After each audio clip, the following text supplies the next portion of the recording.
this way. Yeah. On camera. Okay, everyone, we're live for our weekly basic income discussion group. The topic for this week is moral concerns. So moral issues surrounding basic income and work and all that kind of stuff. So for reading this week, we had 2 optional readings. One of them was an article, it was a blog post by me from 3 years ago, entitled "Our Moral Compass is Broken," and I talk about labor and our feelings about labor and that kind of thing.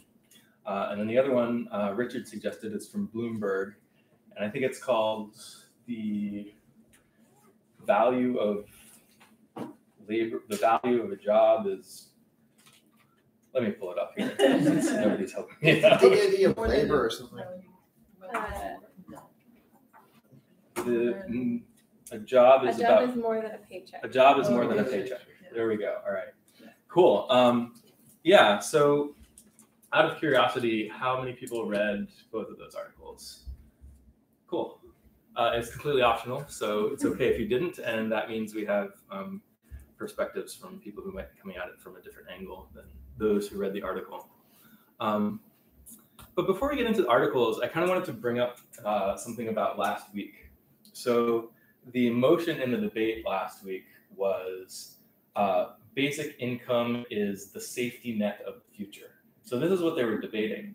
So I just wanted to ask people what they think about the term safety net. Do you think that's an appropriate description of basic income? No? Because it wouldn't replace everything that's already existing.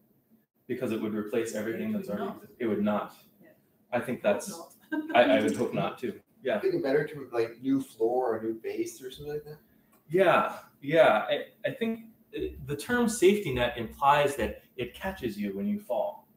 And that also implies that you can fall through the holes. It also implies that you can fall through the holes. Yeah. And maybe basic income prevents you from falling through the holes in the first place. I mean, that's how I prefer to think about it. Maybe as a railing to prevent you from falling in the first place, or as a base or something structural that kind of holds you up, not something that catches you if you happen to have something horrible happen to you. So I don't know. I felt like the motion for the debate, like the very subject of what they were talking about, was already kind of biased in this way. So I don't know if anyone else had any thoughts about that. Well, in light of the other articles we read, it certainly implies that the default and the sort of best situation is still to have a job, and you've somehow fallen from that if you're solely relying on the basic income, for example, which is controversial. Right. Yeah. But isn't the whole point of the basic income to actually be allowed to have a job and not be denied the UBI? Yeah, exactly. But some people might feel that the connotation of falling suggests that if you don't have a job for whatever reason, you choose not to or whatever, then that's like worse than if you do. Or not that you're denied, but just that. Right. Yeah. Or the idea that the benefit of the basic income is something that kicks in if you're in trouble or something like that, where it's not. And you're exactly right. Even if you have a job, you still get it. And it's something that's kind of foundational, like roads. It's like economic infrastructure, right? Roads and bridges, and like something that just everyone just gets. And I think that's kind of a better way to frame it. And I think if I were hosting that debate or organizing that debate, I would not have used that motion to describe basic income. I don't know what it would have been like. Is basic income a viable policy for the future? Or I don't know. That doesn't sound as exciting. Does anyone have any ideas of what it should have been? What you would have liked for that? What was the title? The title was "Basic Income is the Safety Net of the Future." Okay. Yeah. Just the future.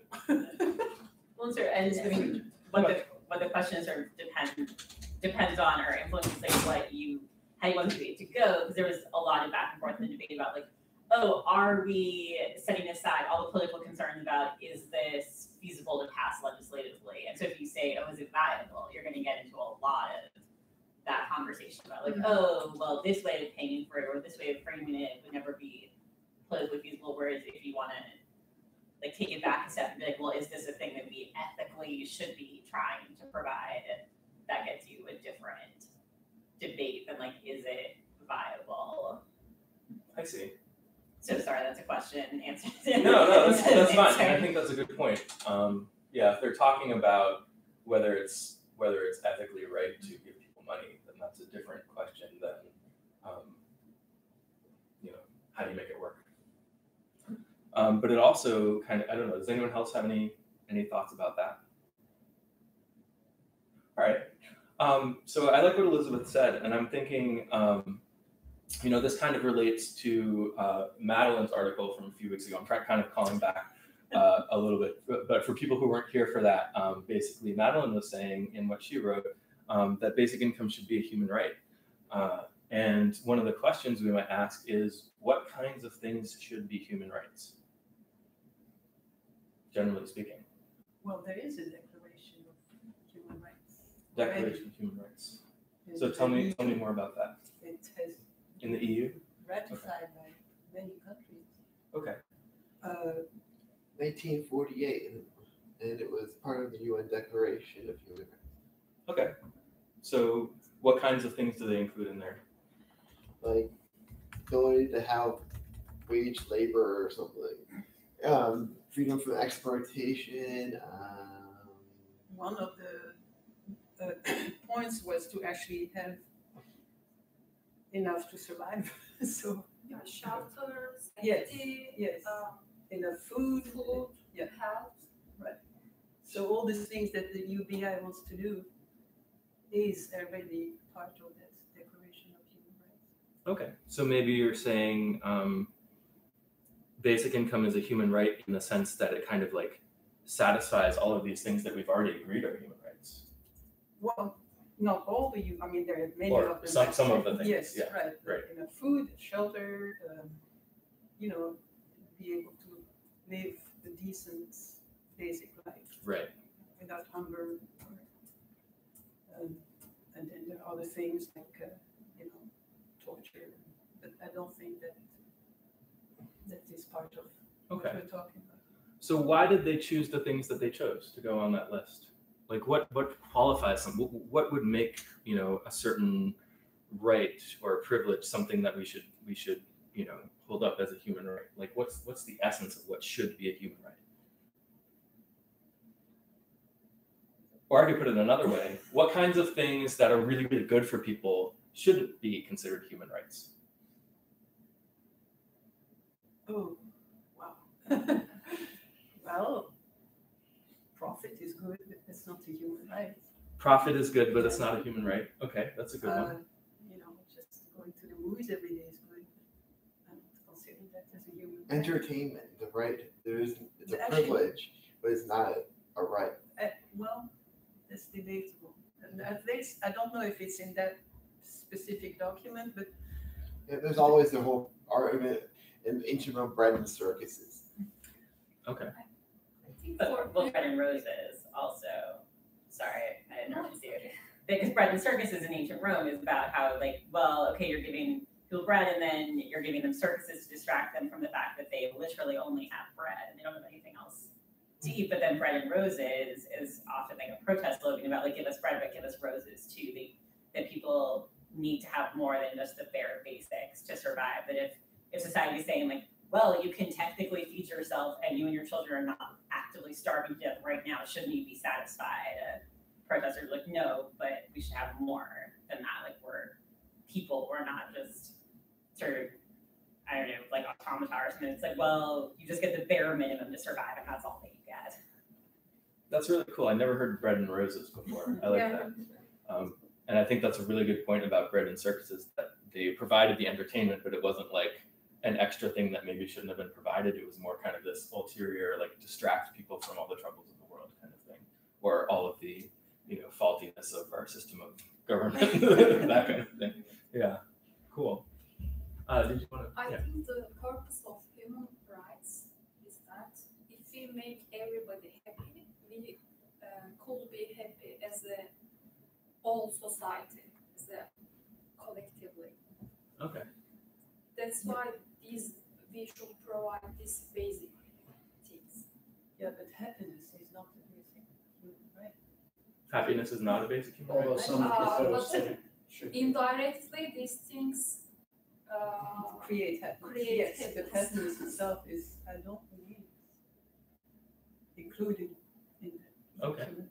But maybe sort of like human flourishing or something. Yeah, That sort of, because happiness is sort of a fleeting, like, if I broke my ankle, I might not be happy, but it's not that exactly a human right to never suffer injury. It's sort of human flourishing, like, okay, Yes. you broke your ankle, but you have healthcare, Yeah. and you're not gonna be out on the street getting gangrene with your broken ankle. Right. I like, Martha Nussbaum? Who is it? Martha Nussbaum. She's a Okay. philosopher. And she talks about the capabilities approach Capabilities approach. to more morality and justice. Okay. And so that really resonates for me because human capability is what really a lot of stuff should be based on. Okay. So what's the capabilities approach to human rights? Can you describe that for me? It's not so much the approach to human rights, but the capabilities of a human being. Yeah. That's what we should base a sense of justice on. So- Because and I believe that the UBI is directly related to that, because if somebody doesn't have enough money to either work or develop whatever their strength is because they don't have enough money, then that impedes their capability Yes. to work or be creative or develop whatever they're capable of. I see. So maybe we could frame that as the thing that people deserve is the thing that allows them to maximize their Sort of like potential. Maslow's hierarchy of needs. Okay. Yeah.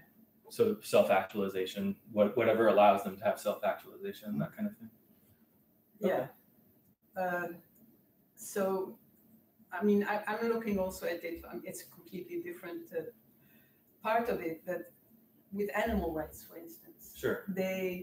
she says that animals should have rights because they are capable of certain things that we deny them at the moment. Oh. So they're capable of love, loving their offspring, and we just remove them from their offspring, separate them as soon as they're born. So it's all related to what a human being or any living being is capable of. Okay.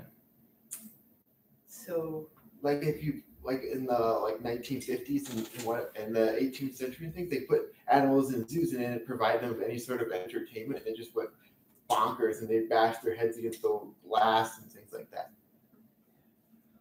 So capabilities, I think, is a big part of morality.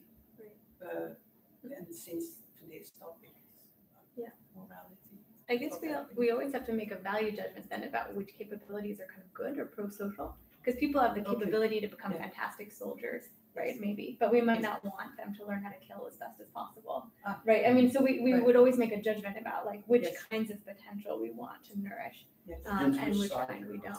Right. Yeah. And and some, I'm thinking As a some West Point ancient, graduate, I some- wanna give it a science faster. some ancient civilizations or current cultures would think that like fighting ability is really important to like allow people to maximize, and other people would not think that. I think maybe I'm oversimplifying the term capabilities. She uses it in a probably in a different way, but I mean, I'm right.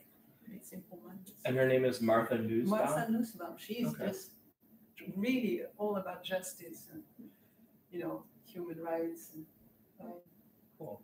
She does a lot of work in India to relieve, actually for women. Cool. Okay. So what are some other kinds of things that shouldn't be human rights? That are good things that are good for people? Luxury things. Luxury things. Okay. So then that that kind of prompts the question of what things should be considered luxuries and what things shouldn't.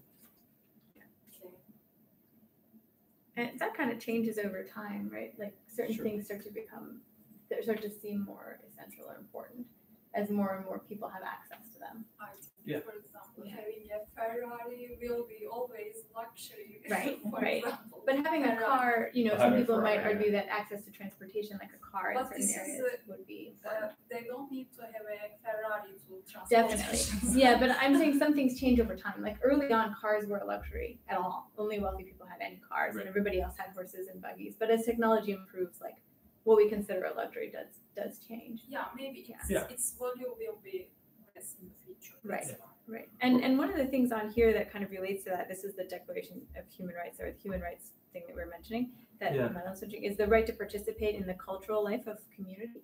And so early on, you don't need a car, like when they're brand new, to participate in the cultural life of the community. But then as Right. like things get more spread out and, you know, everyone has cars, you kind of do need one. So the sort of specifics change, but I kind of like that way of putting it. And I would say a computer is another example. Right. You know, it wasn't long ago that a computer would be considered a luxury to most people. But I think now, you know, most people have computers, and not having one means you're kind of being left out. You're being left behind. So it's interesting that our notion of what's considered a luxury can kind of change over time. Yeah, go ahead, Richard. There's like a cosmetic surgery, like that's definitely considered a luxury. I don't think so for some people. Yeah, I mean, it depends, right? Yeah, very interesting.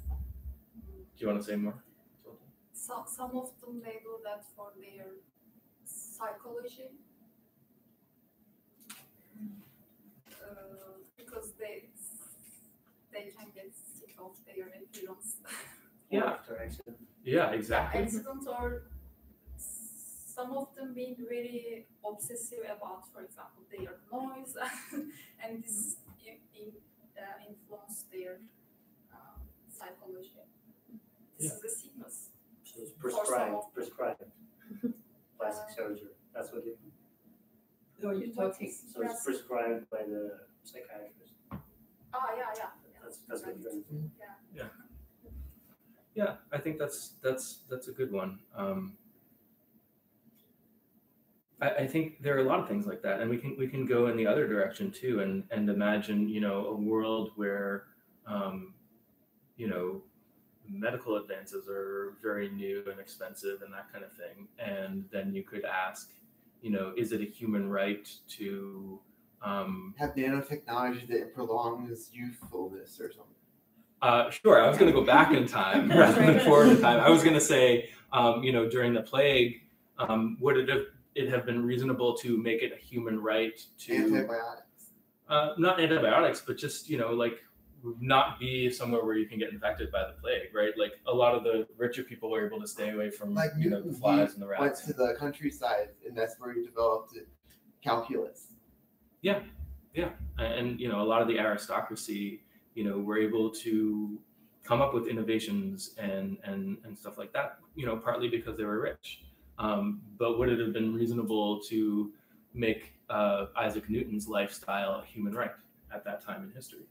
But the point about human rights is that it's very recent. Human rights is very recent. Okay. So, you know, that in itself is already significant.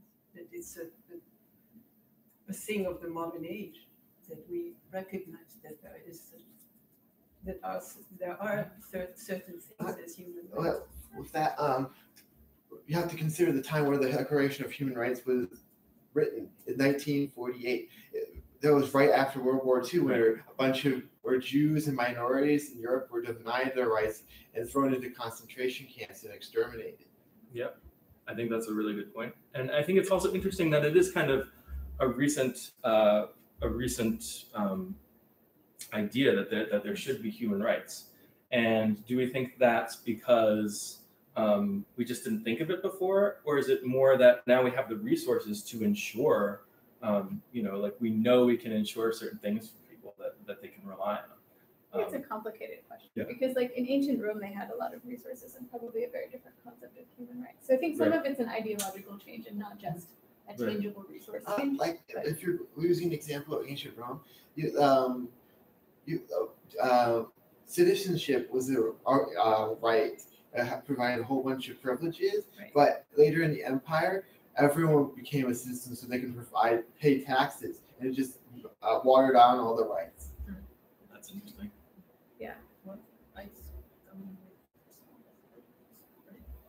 Rights. Well, no, sorry, I just want to put like that. They just seem like that we have thought of human rights as a new concept is potentially like erasing other parts of history. Like I'm definitely not a historian, but thinking about like indigenous peoples and other communities that had a much more communal orientation, I'm not sure that they would have had the language of human rights per se, Right. but to say like, oh well, we like white European and European descended like folks like created this concept and gave it a name potentially aligns the idea that other societies had similar ideas, like, oh, everyone here is a part of our society, and they all deserve certain rights. And we could quibble about, oh, well, did they really mean human rights in the whole totality of everyone in the way that we do? But I just want to point out the thing that we've decided that this potentially aligns some people who might think this us. Yeah, and the concept of rights has been around forever, as long as there has been cooperation in community, which is all of human civilization. There's been this idea of rights, and I think kind of what's special and what's new about human rights is this idea that it's not just rights enforced by a particular government for that government's citizens, and that it's this idea that it's everyone in the world. So now you can look at something happening somewhere in the world and say, hey, this is a human rights violation. I think it's also interesting that it's, like you said, imposed on other groups, the idea, and also aspirational. So those are two things that I'm guessing, based on my very minimal understanding of small-scale societies, are a little bit different. So like, sort of applies probably like the norms that are already there are considered human rights. But now it's this interesting thing where we have this aspirational idea, and a lot of the things are not actually happening, but we still have this like idea of wanting to get there or imposing it on other people's governments. So I think that maybe is kind of part of what is different. But yeah, I agree. Like always human rights. But I was also speaking to Alex's hypothesis that this idea, at least for the new one or the now one, has to do with the resources that we have. And I was just saying, I think it relates to more different kinds of political thought issues beyond just yeah, that makes sense. I think you guys are both right. Yeah. But it does relate to the question of basic income being a human right. So we were talking about the debate just a little while ago, and kind of separating the idea of, is this possible from, whether it should be a human right or whether it's ethical and that kind of thing. And I don't know if those two things are as separate as we kind of want them to be, because, the things that we say are rights are things that should be possible to give everyone, right? So if a basic income is impossible, then does it make sense to talk about it being like the right thing to do or ethical or that kind of thing? Right. And I don't know that it does. And as you're arguing, like as more things become possible to give to everyone, there's a change in what people think of as a right. Right, exactly. Yeah. They get included. The problem is it has never been done. So we don't really know. The basic income. Yeah. A basic income has never been done, at least not at any kind of large scale or anything like that. Yeah. But how we can't know if it's qualifies as a right because we don't know if it's actually possible. Well, there's some countries that have an income rate. Switzerland, No, Well, no. they voted on it, but it got rejected. Yeah. What about Sweden? Someone or Finland. Norway or Finland? Finland has an experiment going, but it's There's not actually universal. Basic income was, I think it's $10,000 or so. In the Cherokee tribe, I sent you that article. Right, yeah. And they've had it going on since 1994, and there was a study going on from before 1994 when the casino opened, and studying the effects on the children up until now. Yeah. So there are kind of some examples we can see, but it's not. But Madeline's right that it's not like a. well, actually, I contradict myself because is it in Alaska? Don't they have a somewhat of Yeah. And Russia. So Alaska. It's tied to the oil.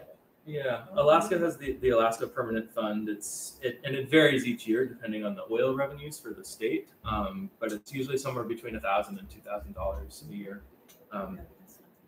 It's not that much, but then that can kind of bring up the question of like how much basic income can we sustain? If we can pay for $200 a year for everyone, should that then be a human right?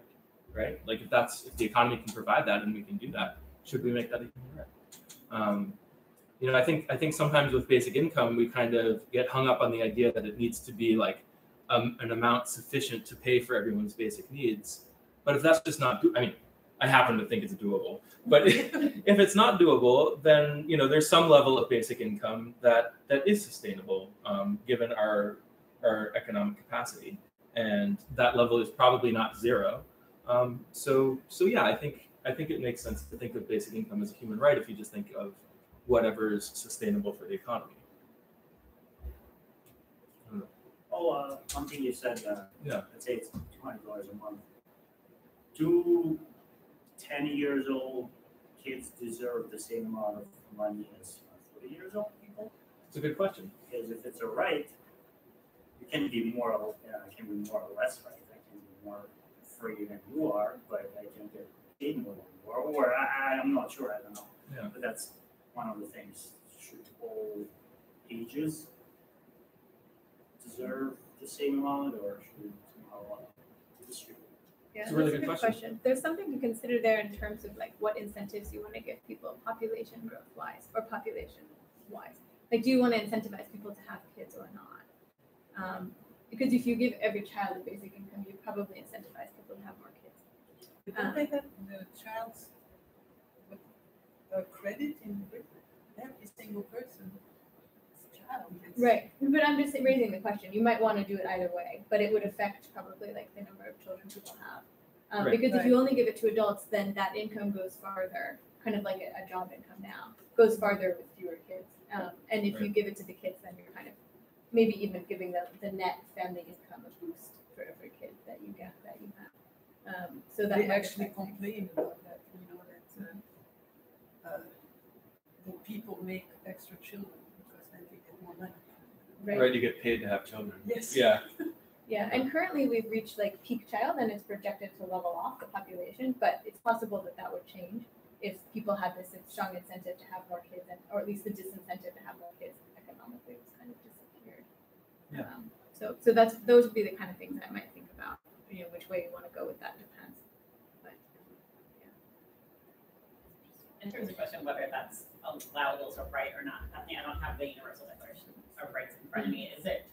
My sort of intuition is that a lot of it is about sort of adult citizens, and I feel like there's a separate declaration on the rights of children. Yes. Interesting. Right. And so I think many people would find it ethically sustainable to say, okay, once you are an adult, as your society deems it, you have the right to, have enough income / wealth to be able to get your basic needs met. Right. And feel like, well, as a child, you're part of a household, and so we should be giving adults enough to be able to take care of their kids, but not giving it to the children directly. Yeah, exactly. And there are things on here like the right to own property and the right to participate in government that probably don't usually apply to children in the same kind of way. Yeah. So we do have a precedent for like making that distinction. I don't think America's son.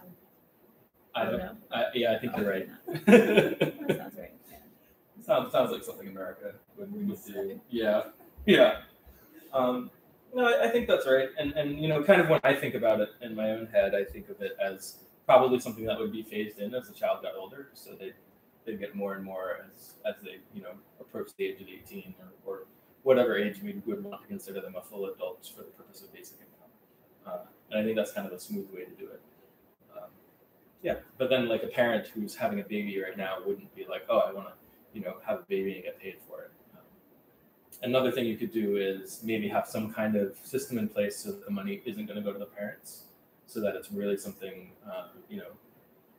like you have to Trust fund or something. Trust fund or something like that, or some kind of regulation that says once your child is receiving these basic income payments, Oh, that's what they did in Mongolia. They received money from the mineral wealth, and children received it, but I think half of it goes into like a savings account, and the other one their parents get to spend. I see. Cool. Yeah. So there's a few different ways to set it up, and I don't know what's optimal. We might have to figure that out as we go. But if we're starting with a really small basic income anyway, then it's probably not going to be too disruptive as we phase it in.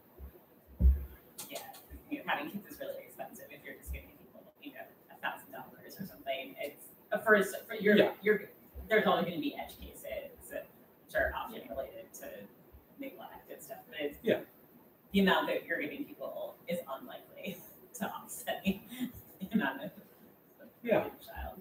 And I think that's a really good point, and I think that's true of basic income in general. That if we start with a very, very small number, it's not going to cause like any like really huge unexpected side effects, and we see as we go kind of how it pans out. I don't know. Does anyone else have any strong opinions on children and basic income? That's really cool that we brought up that subject though. So I think as far as human rights go, we can't we can't have it be a human right that everybody gets to own a planet or something like that, right? It would be really, really cool to own a planet if you're a person, and that would be fantastic. Maybe if we lived in a world where we could provide everyone with their own like entire world that they could own, then that would be great. Maybe we should make that a human right, but we don't live in that world. So I think whatever we do consider to be rights or human rights kind of needs to fit within the constraints of the resources we have, and that kind of comes back to like, okay, well, how do you pay for basic income, which we'll be talking about next week, but it came up last week when we were talking about the debate too. So do you guys want to get into the articles? The articles? Yeah, we'll talk about the articles. So let's see here. Which one do you want to start with? Let's start with the one I wrote, because reasons. I was going to email myself bullet points from that article, but does anyone have any thoughts like from reading that? It doesn't, some of the stuff I say in there is not, like normal mainstream stuff. It's pretty out there for a lot of people. You talk a lot about jobs. You talk a lot about jobs, right? What's that? So the article was about the moral aspects of UBI, but you addressed mostly the fact that work in itself should not be as valued as it is in our society. Yeah.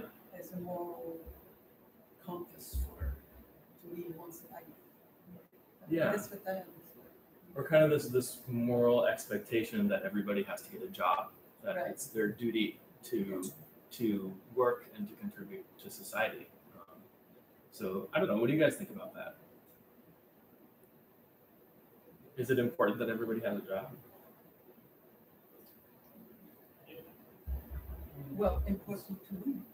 It has a major context because with a job you have money, you can have a social status with people to stay at home, or you can share with other people, share experiences. You can have also have an intellectual accomplishment at work. Yeah. So, and through ages, work was fundamental. Everything. So. Yeah, I think jobs certainly benefit people a lot, and that's why you get a job, not just because you're fine without one, but yeah. But I think that's a little separate from your point, which is about how it should be thought of in comparison to, let's say, like the equivalent amount of money coming from a basic income or from some kind of social program or something like that. So not that the money is valuable, but is the job itself so critical? Does that make sense? Yeah. And I don't directly talk about basic income in this blog post either. I'm mostly talking about, why does it make sense? Why does it make sense, or why does our morality say that people should be working or contributing labor? Well, useful when you work. That's how capitalism runs. I mean, that's kind of an answer, but it's also not an answer. Well, it's why that humanity goes to school, study, and then go to get a job to survive as a species, right? So the whole humanity survives. If something happens with Earth, our scientists are going to figure it out or something. It might be way down the road, 100 years from now or whatever. But that's why we work. And I don't have statistical evidence, but my opinion is that in the future, the work will be privileged. People won't work. Everyone's gonna have the income, and if you're artists, feel free to do whatever you want to do in your spare time. But there will be some privileged people, who will be scientists or whatever, who will be working on. It will be they're not going to be working to get paid, but just because they want to work. Not everyone's going to work, and the proof of this nowadays is that people start losing jobs because computers replace them all the time. It's a lot of traders get laid off all the time. Governments expired tons of traders because computers doing all the jobs. So. Yeah, that's really interesting. So you were mentioning contributions, and you're kind of saying that people might make some contributions independent of a job or like independent of getting money. Yeah, which people already do. Yeah. Because there's wage labor, and then there's a desire to be like a productive member of society, and capitalism sort of conflates those two a lot. Like we undervalue the stuff that we don't pay for, and it's sort of like cause and effect loop of like we don't value it, so we don't pay for it. And I'm like, oh, well, it's not paid, it's not valuable.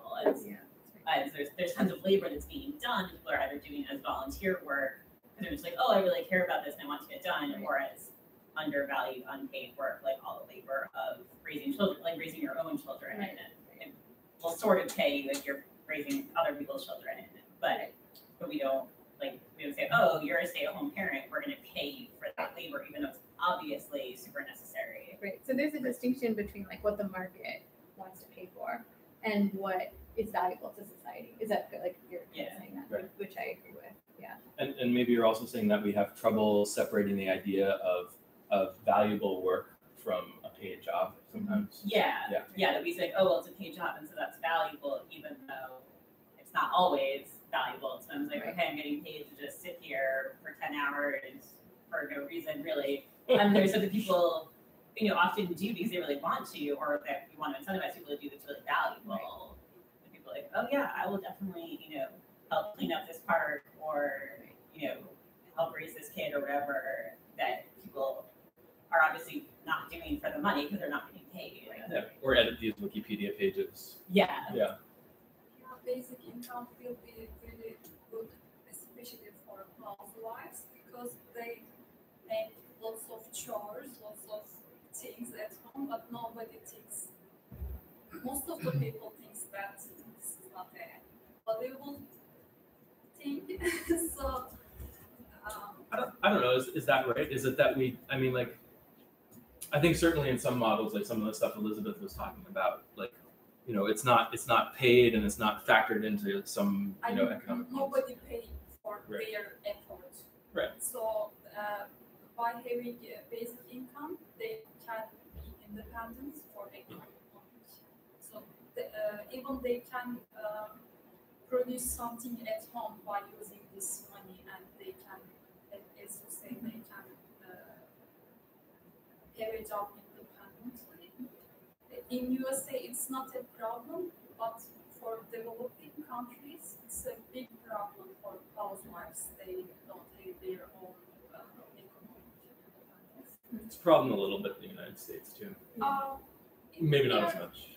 Yeah. But Less so, but it's definitely, and it's a lot of people will stay in domestic abuse situations if they don't have a job, especially if they've moved in with their partner. It's like, oh, I don't have any income. My partner's the one paying the rent. Like if I leave, I'm out of the streets. I have no income, and so being able to provide a basic income to people, if we were able to provide it at the level it could actually meet people's needs, it would be incredibly empowering and enable people to leave toxic situations, whether it's abused by their parents or partners, or just like your super terrible roommate who's weirdly sabotaging you, like whatever weird, like abusive, terrible things happen in your life, you have a lot more agency and ability to get out of that, which seems like the kind of pro-social thing we would want. Yeah. And also for mothers, raising a child is a really huge effort, but nobody pays for them. I wonder how it would change the fact that we are paying to raise a child, we're just paying somebody else. Like paying for childcare? Yeah. Yeah. I wonder if. Yeah, so we often pay professionals to raise our children while Like we go to daycare work. or Yeah.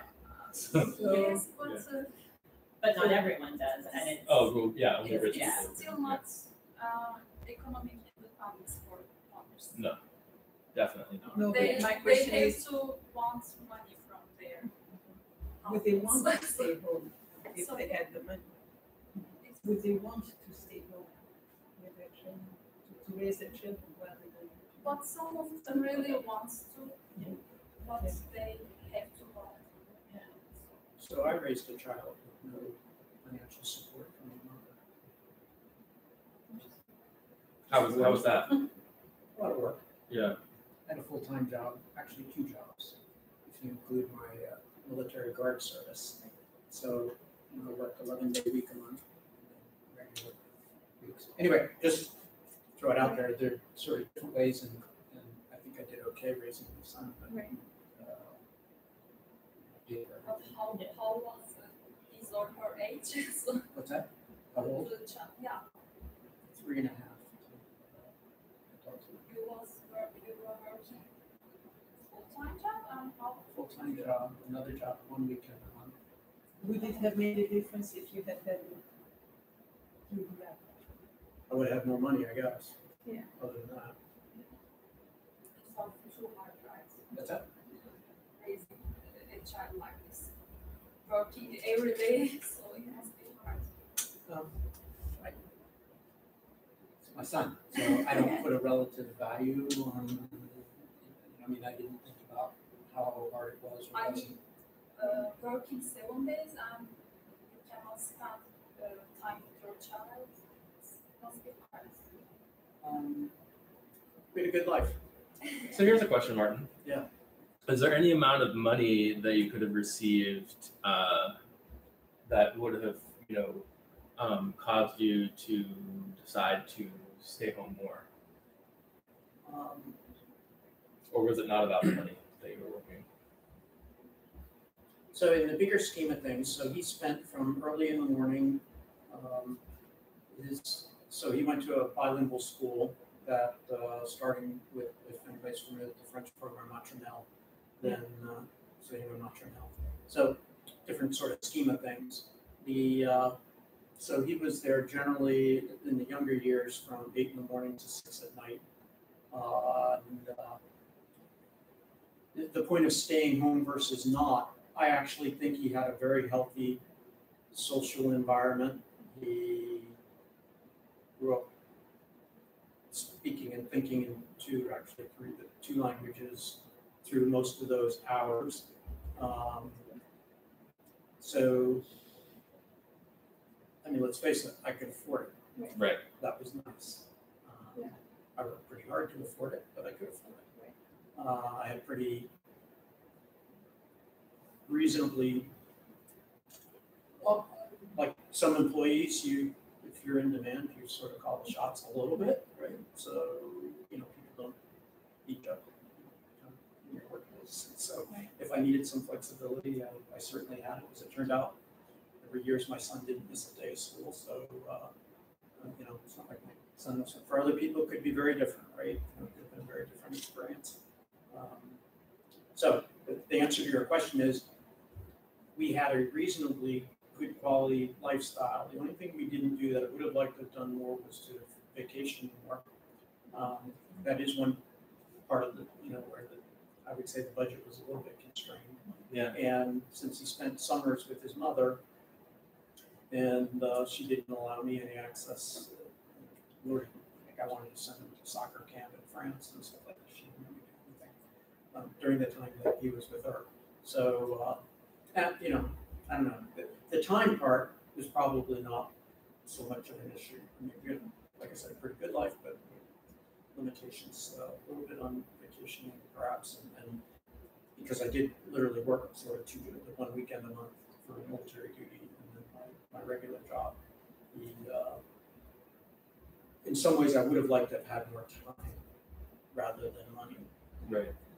Cool. Cool. Thanks for sharing that. Yeah, that's interesting.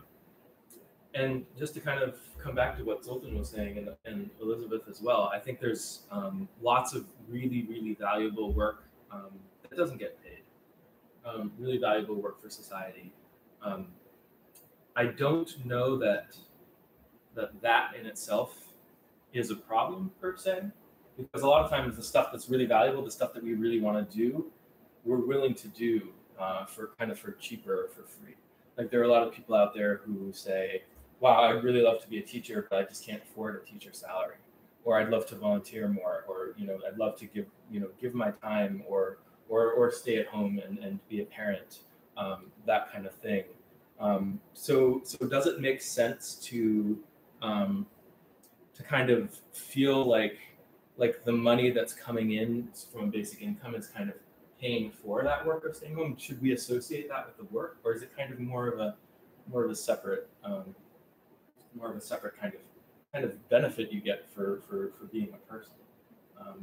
I would say it's more of the second. Yeah, go ahead, Richard. You can have sort of some people want to have it like sort of like a bolsa familia in Latin America, Right. where you have to send your children to school and have them get vaccinations and things in order to receive it.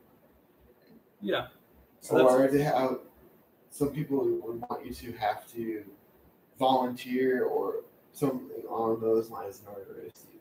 So that's interesting. Richard is talking about a program in Brazil where families below a certain income level get. It's also in Mexico and some other Latin American countries. Okay. Yeah. So should we really be kind of withholding money from people as an incentive to get them to do the things that we want them to do, like vaccinate their children or send their children to school and stuff like that? What do you guys think about that? Say that again. Should we be withholding money from people as a way of incentivizing people to vaccinate their children or send them to school, that kind of thing? Like, does that make sense? Does that feel like a morally right thing to do? I don't know. That feels really icky to me, because it's basically it's in some ways it's sort of punishing poor people, being like, well, okay, like we can do the carrot and stick thing with you, but like if you're rich, like you're totally exempt from that. And so it's like, I'm sort of be like, oh, we're using it to incentivize people. It's like, well, you're incentivizing a very small subset of people, and it feels like I'm really disconnected. Like to be like, oh, we really want to incentivize you to vaccinate your children, so we're gonna like withhold money. It's like, well, either they need money for their children or they don't. Can we like figure out vaccinations in some other way? Yeah, the vaccination thing, I sort of wondered to myself if we should perhaps consider a system where when a child reaches majority, becomes an adult, a child who's denied vaccinations by parents can sue their parents for damages. So was that, you mean they were forced to vaccinate? It was just yeah, so the thing that Richard brought up is a program in Latin America where families, low-income families, can get money for their family to support their family, but only if they comply with certain requirements, like vaccinating their children and sending them to school. So the other example would be voting, right? Because I think there are countries that penalize you, like Australia. If you don't vote, that's the same thing, right? That's what we're talking about. There's income, but if you don't do this, and this, we're gonna fine you. Is that what we're talking about? well, voting. I'm sorry.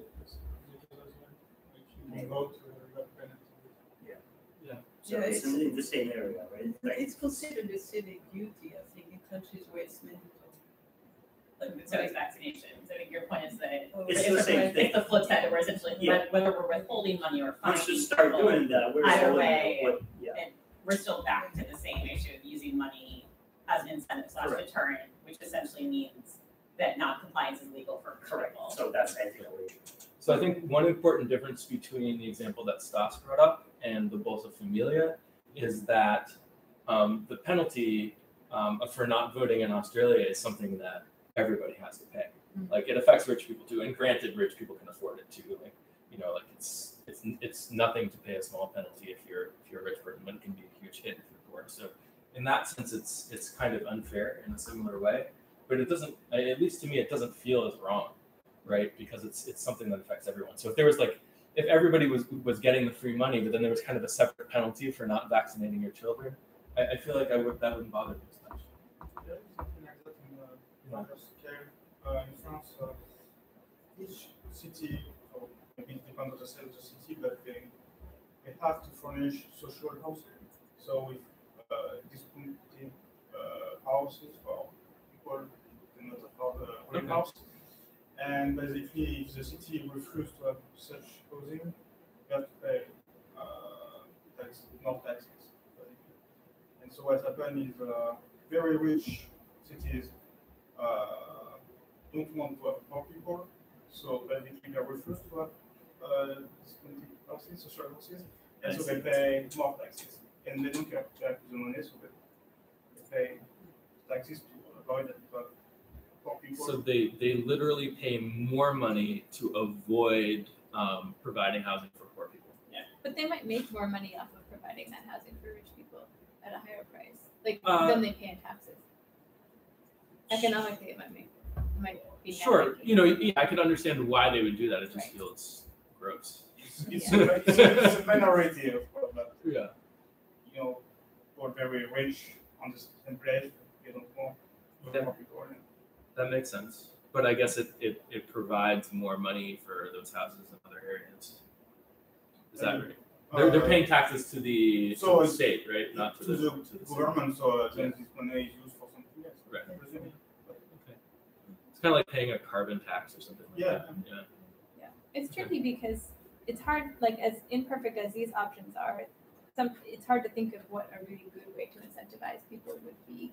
Because I'm also not super into like throwing people in jail or that kind of thing, right? So it's like, what is a good? I mean, obviously, if you can get it to just be a norm and people will do it by social pressure, that's really good. But the government doesn't always have control over getting that fully off the ground. So I don't know what you guys think would be an optimal way. Let's say that we really had a serious disease epidemic and we really needed people to get vaccinated or something like that. Like, what would be a good way to encourage a public goods contribution? The way that works. Yeah, but money might work quite well, right? Well, like fines. The best way to know is to test it. Right. And there are strategies, normally RCTs, randomized clinical trials as a methodology, right. That is used to test social hypothesis. And so anyway, don't get me started on that. Except that the really notionally,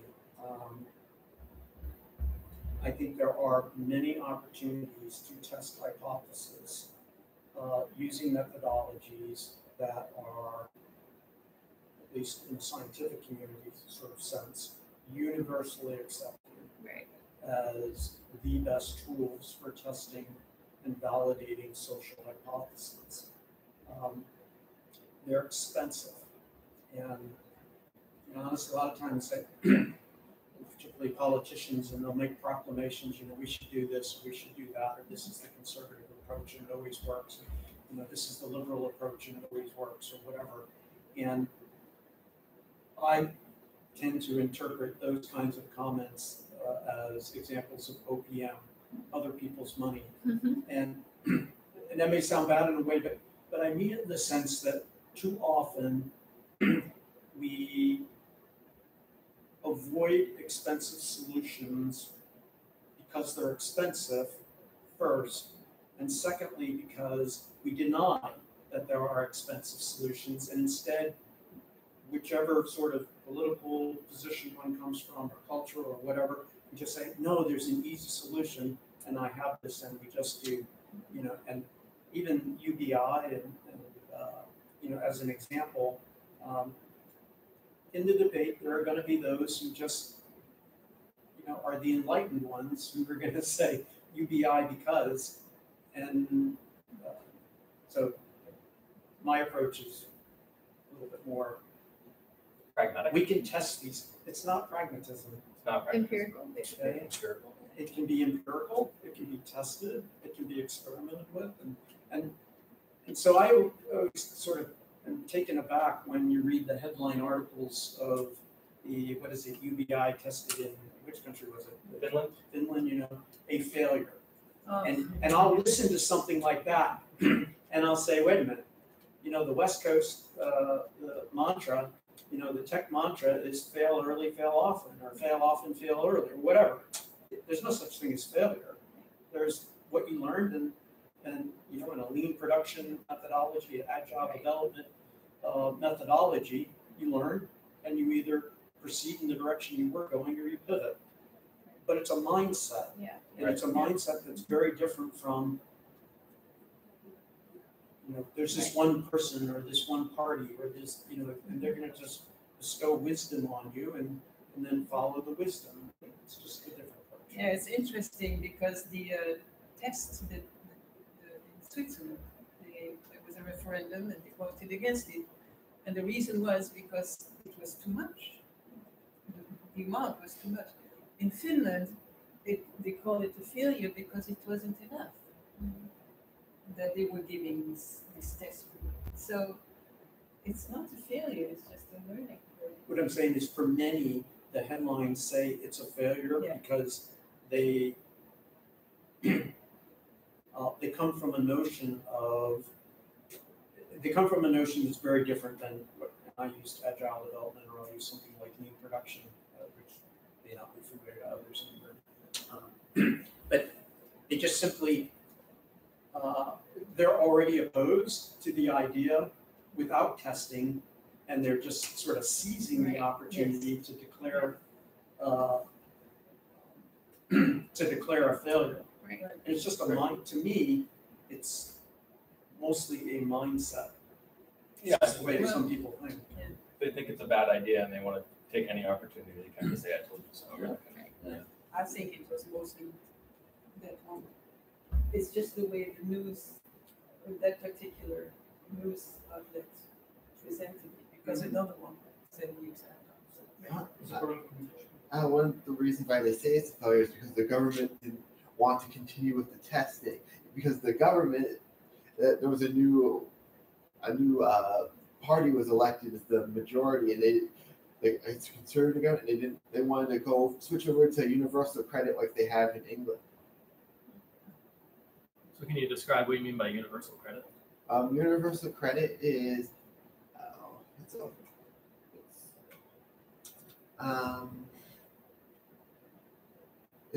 it's like a block grant kind of thing, but if you qualify for certain things, you get certain benchmarks. You get a certain amount, and you can go up to a certain amount and a total amount. But if you don't get that, you can be denied the entire thing, or you can just receive a partial amount, or. So it's kind of like a graduated means tested program. Okay. I thought you were about to say something. Yeah. For the vaccination, maybe the first, you can touch the wallet, which is maybe well, but the first thing to do maybe is just communicate.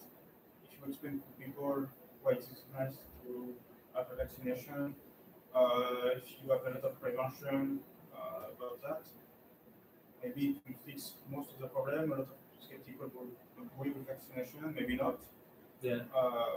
Recently in France, so vaccination used to be mandatory for a few vaccines, and recently far more vaccines are mandatory now for kids. And so the work of the government was to communicate why that, the risk of the children, if any. So maybe just a way to speak to people instead of saying if you don't do that, you will have to pay. Yeah, I think that's right, and I think there's kind of a combination of things we have to do to get the best results.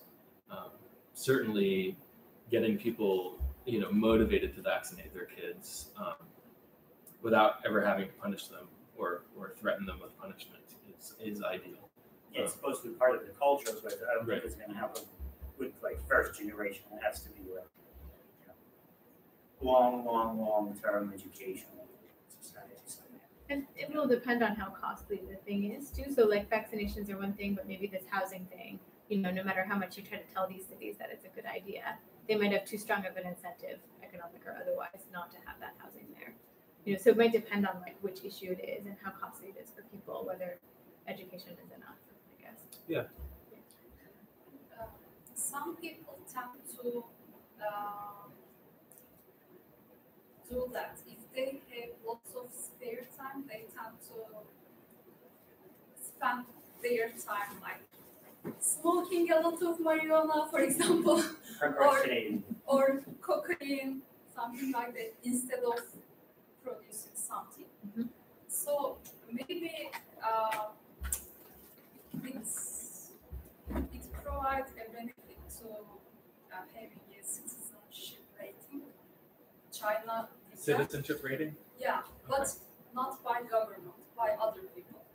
Is China doing that right now, but government do that.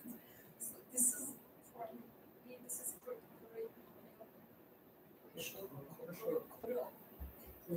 Korea? So, Korea. Not. What you mean humanitarian? I don't understand. I mean Creole. Cruel. Cruel. Cruel. Okay. Not nice. What do you mean rating? Rating. In China, Like they started a program, the government, rating people, how they are nice to other people, how they are productive, for example. Jaywalking. Like feedback in eBay. But Right. I don't support this idea. I support. There is a very good example. If you watch the Black Mirror, Black Mirror. in Netflix. episodes, the other people vote everybody based on their behaviors, their productivity. So if other people vote for other people, it could be fair. But by government, Yeah. because I can also if other people being productive and they pay taxes and some of them using basic income just for their own pleasure, like during all the day smoking marijuana. I mean, well, here's a question: is that a problem if some people just decide to spend their time smoking marijuana, using their basic income? I don't say it's a bad thing, but Okay. some people tend to do that all the time. So they won't contribute anything to the community. Is that a bad thing that they won't contribute anything to the community? For me, they should be. There are also people who sleep all day and they don't contribute and cannot prevent them. I hear from Mike. How do you control for the worst case scenario? What's that? The worst case scenario when everyone's not doing anything. How do you control that?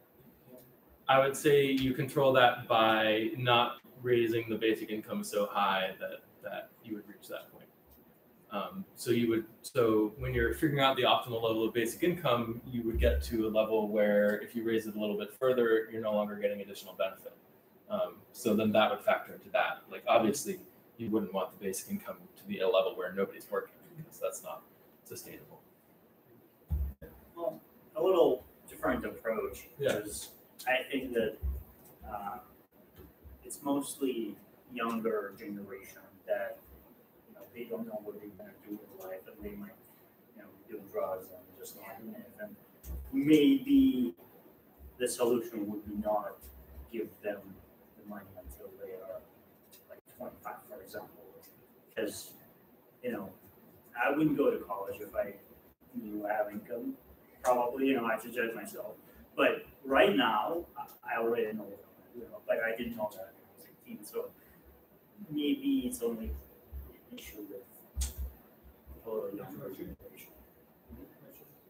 Yeah, like when you're young, like you're 16, you don't know what you want to do. Like you don't know if you want to be a teacher or not. Like I didn't know. I still don't know.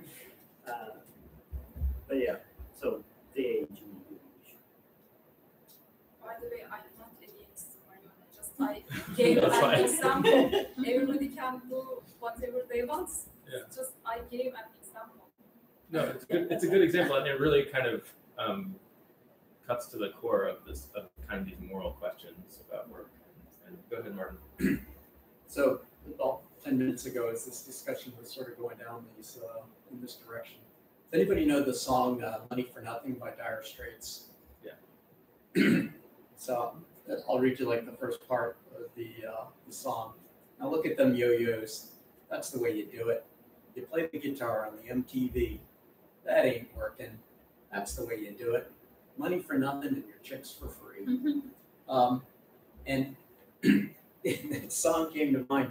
Stephen King, in his memoir, expresses a little bit of sensitivity. Stephen King earns, I think, on average, $2 million a month, and he's a little sensitive to people. And apparently, there are people who share with him sort of the sense of the lyrics of this song that they don't really think it's quite right that he makes all that money because he doesn't really work.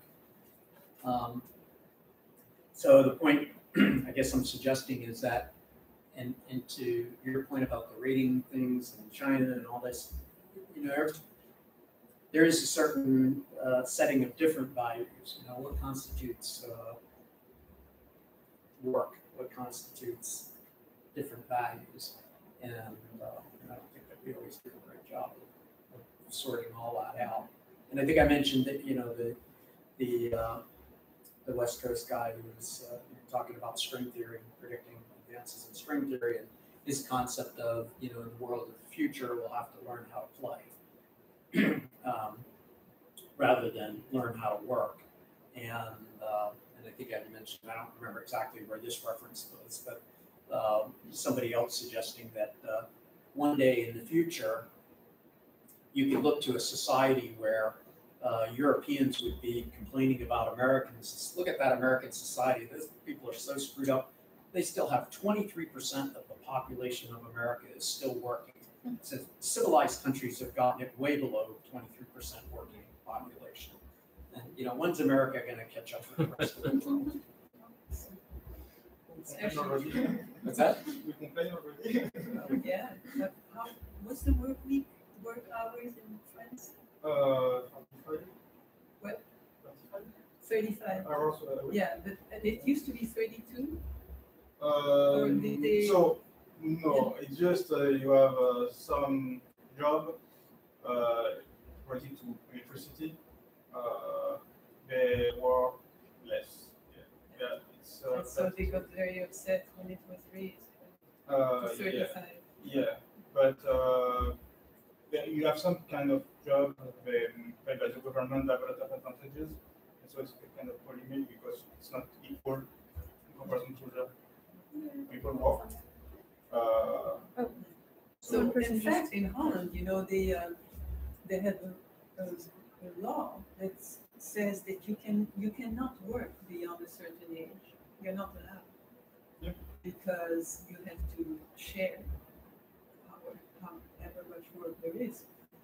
So I think Europe is going that route, that people are going to work less and less. Work becomes privilege. So That work becomes privilege. or burden. So we said in 2 weeks, I remember we said that basic income can be useful because there are less and less jobs. And so the first approach of France was early in the 2000 was okay, there's less job, so we work less, and so we can multiply the job. If we work less, so the work we don't do, we have to hire someone else to do this job. And when I got to Germany, one of the things that, and this was in the mid-'80s, the idea that stores were closed or closed at noon on Saturdays, I thought, man, how do you ever get any shopping done? You know, it's just like one Saturday a month when the stores are open.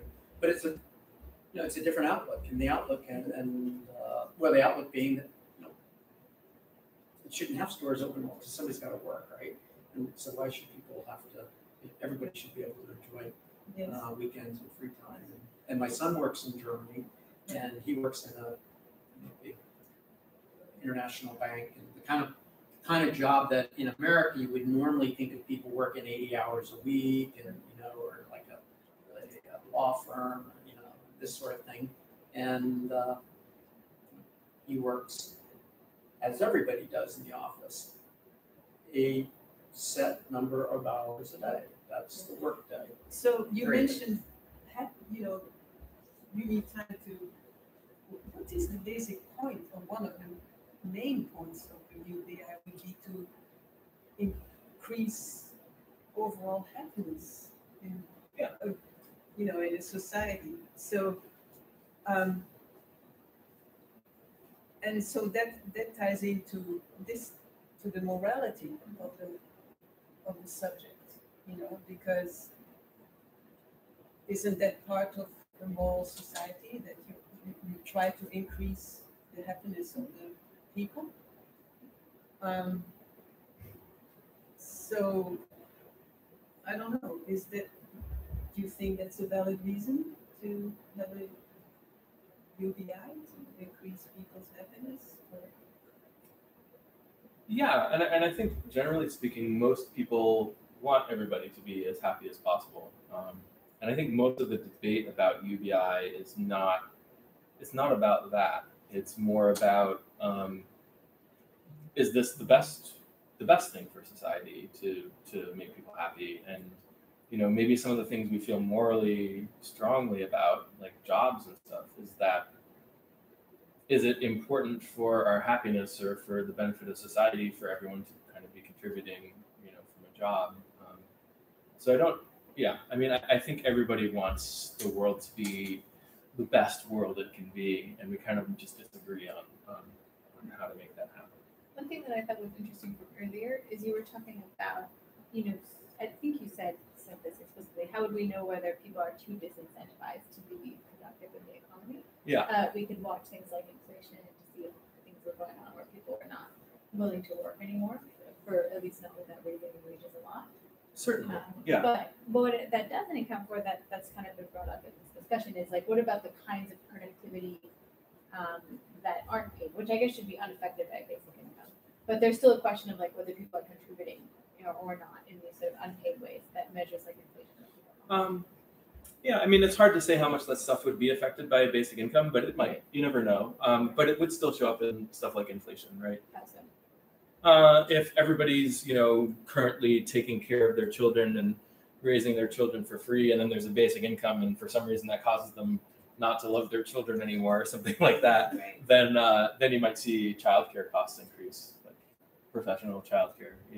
It would still show up if there are people who are producing things, for free, and then suddenly they're not willing to produce things for free anymore. Then, if that's your kind of constraining resource in your economy, then you'd see inflation. What about things like editing Wikipedia that no one may take over for pay? It just kind of like dies out. Yeah. Do you think that would be the direction they would go in? No, Oh, probably no. not. I think There's no the reason why that would Yeah. happen. Yeah.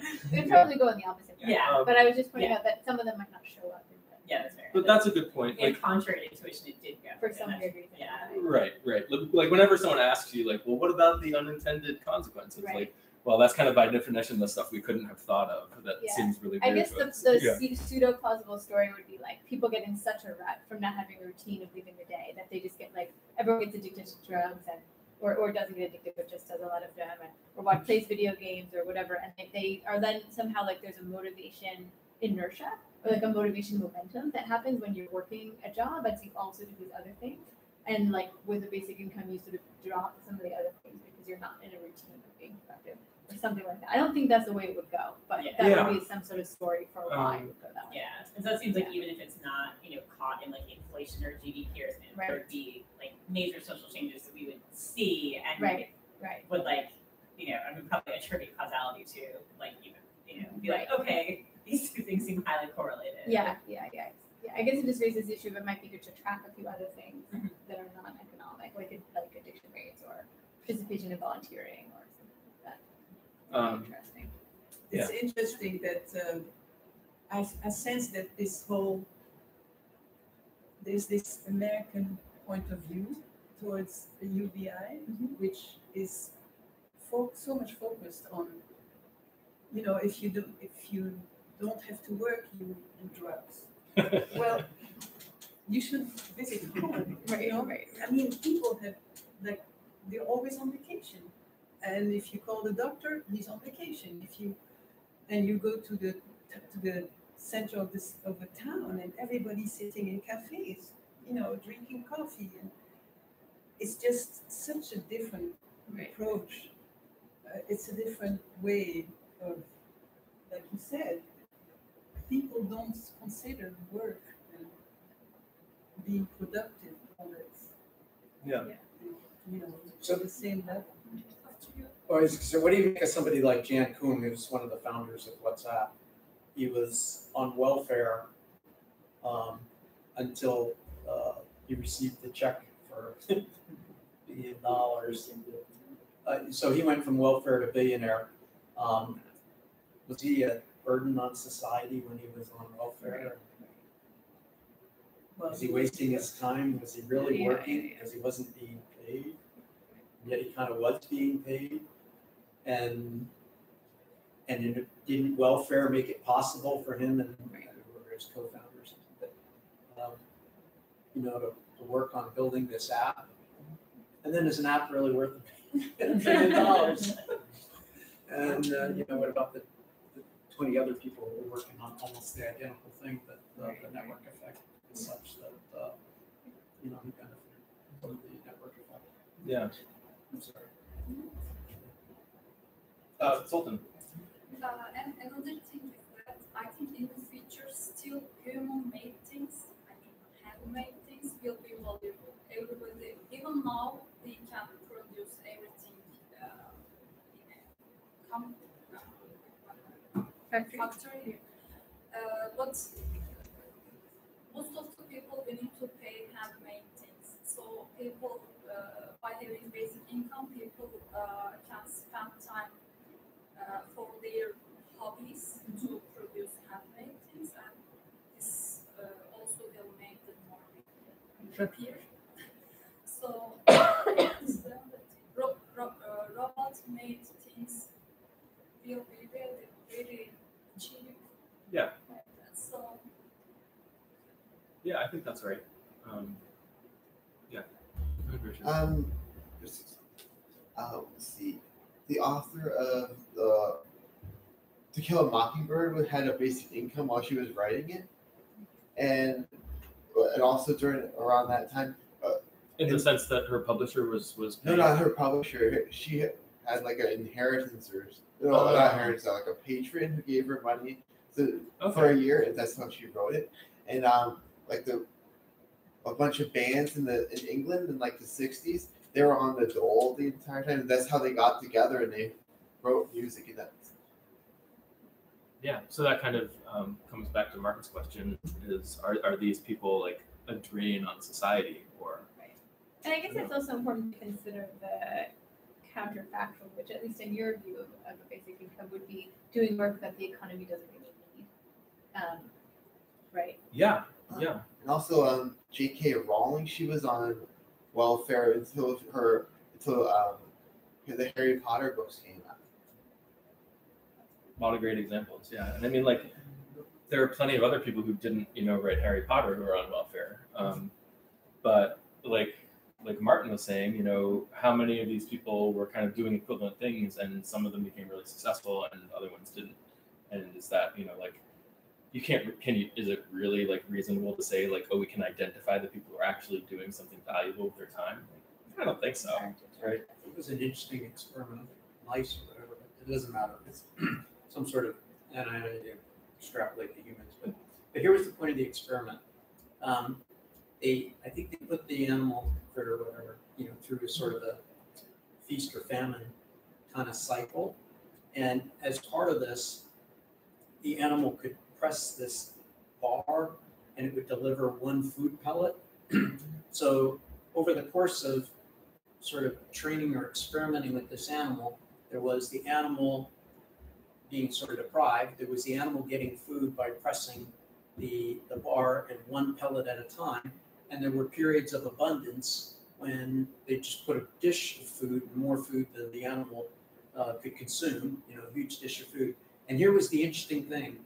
At some point, the animal got to a state where, despite a full bowl of food being in the cage and available, the animal would choose to make the effort, presumably, make the effort to press the little bar and eat one pellet at a time.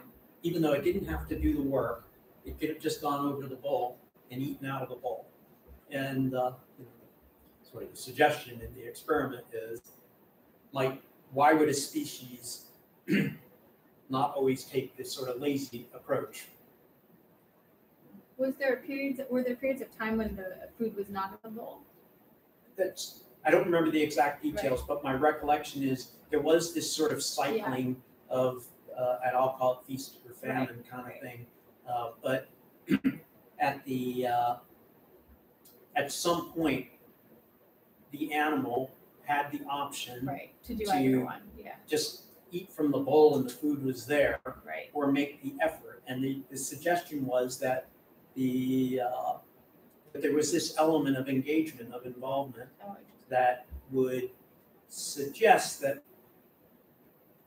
the notion of satisfying a basic need such as food and water will necessarily result in absolute total inactivity. And that this experiment seems to suggest that maybe that's not always the outcome of satisfied needs. My guess, I'd have to know the details, but my guess is that reinforcement learning happened where like a strong reward signal was associated with the lever. And the way that at least mice often work with reinforcement learning is it takes a while to like unlearn that. And it might have even been a stronger reward signal than with the bowl of food because it was during a period of scarcity. So each pellet would have been like a stronger, dopamine signal or whatever. And so then they're not going to unlearn that association right away because there's sort of a dumbness to reinforcement learning where you actually start, not really dumb actually, it's a good system, but you start to associate the reward with the action itself, which could be applicable to people in some ways, but it can get extinguished over time. But I'd have to look at the details. That's my intuition as well.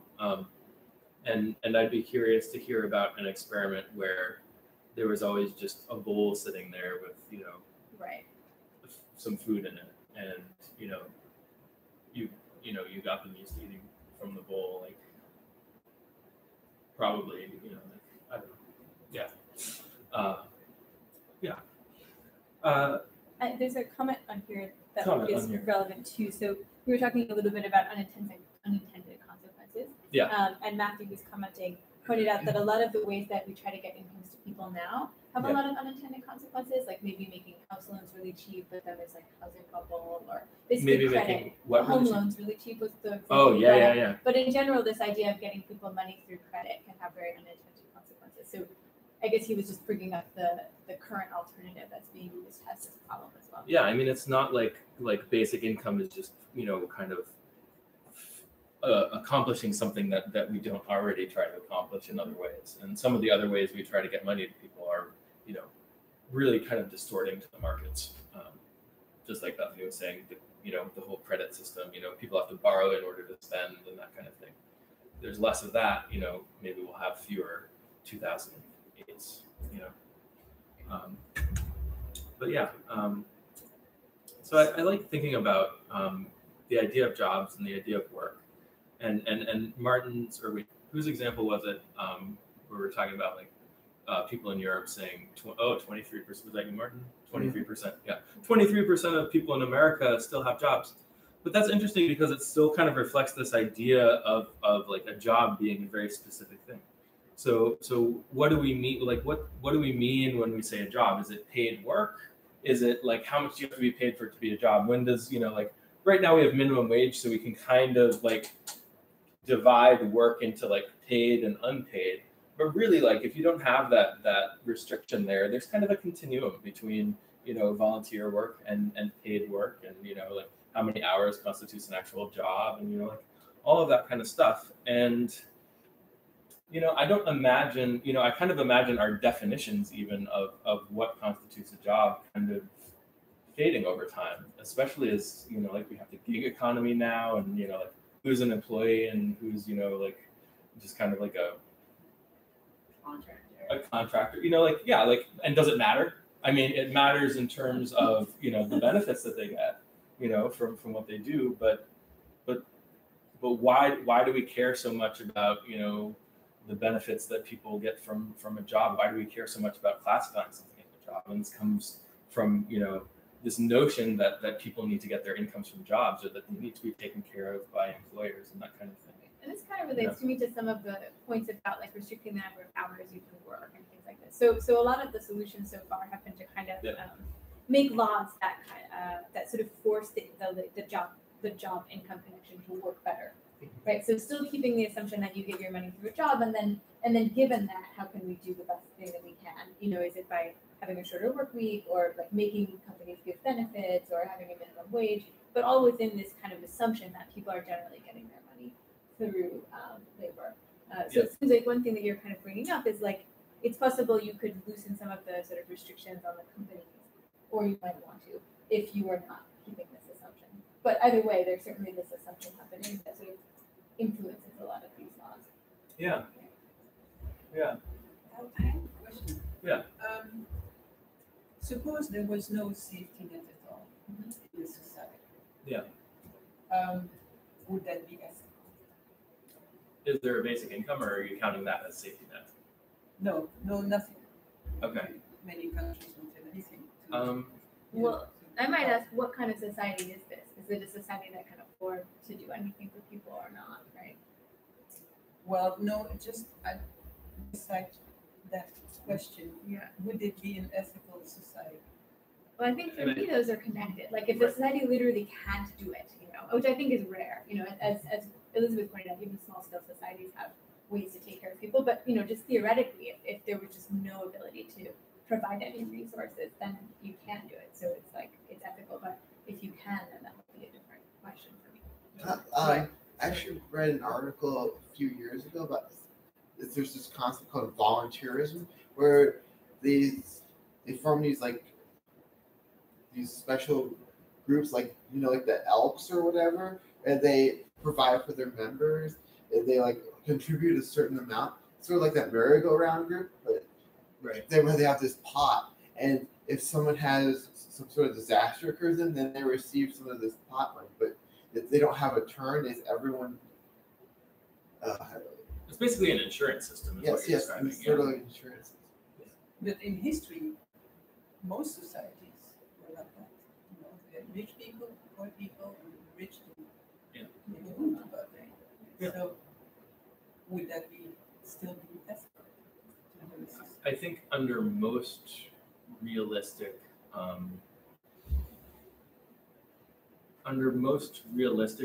societies that have existed in the real world with a realistic amount of resources available, I think it doesn't make sense not to provide some kind of insurance for people, because humans are really, really valuable. They're useful for a lot of things, and if you just let someone die who could have lived, then you're losing a lot for your society.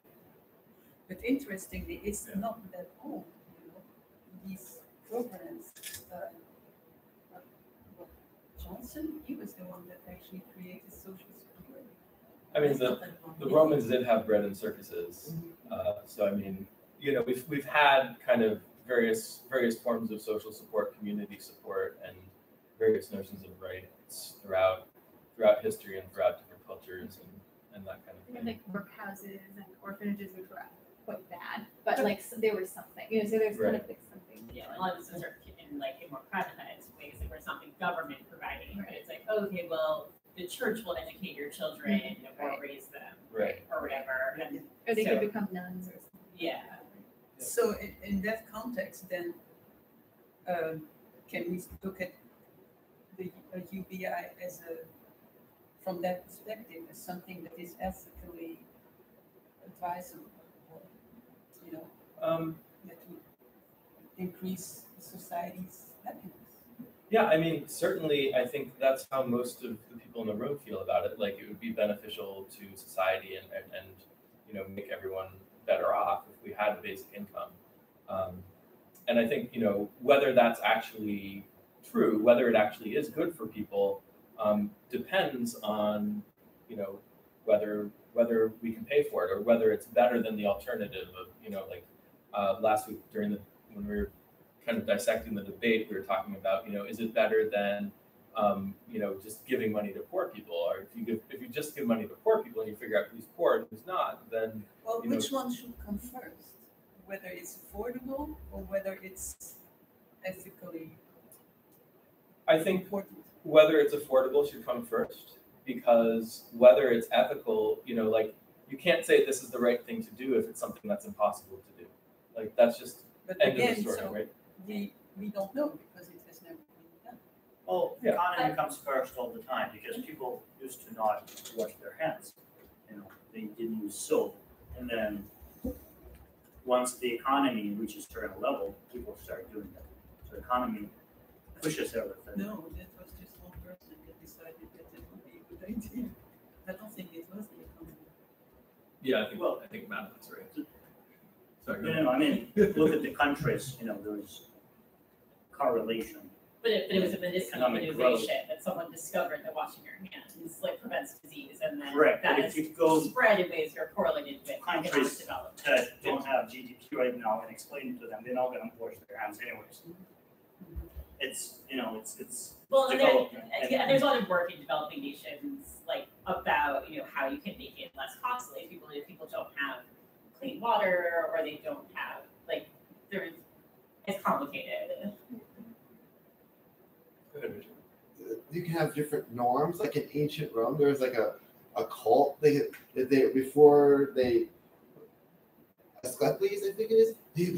They put their surgical equipment in like a fire until like blessed or whatever, and that actually killed all the harmful bacteria and things on it. So they had better outcomes on their surgeries. But when polytheism died out, They lost that practice. yeah, they lost that practice, and It's so surgical outcomes went horribly after. And if you ask them, they wouldn't say we're trying to sterilize our equipment. They would say we want to bless it, and yeah. It's interesting. Bethany studies this kind of thing in her work, and these kinds of cultural norms evolve. When they're really effective, and you go there's practices like this even today, and you can kind of go and ask these cultures why they do these things, and they can say, oh, it's just the way it's done, and it has this functional, really beneficial thing to it that they would be able to explain to you. Yeah. This thought about looking at lower employment as a better comes from a book called The Master Algorithm. The Master Algorithm. Yes. That sounds familiar. Can you tell me more about that book? Well, let's see. I forget when I read it. I can send you my notes.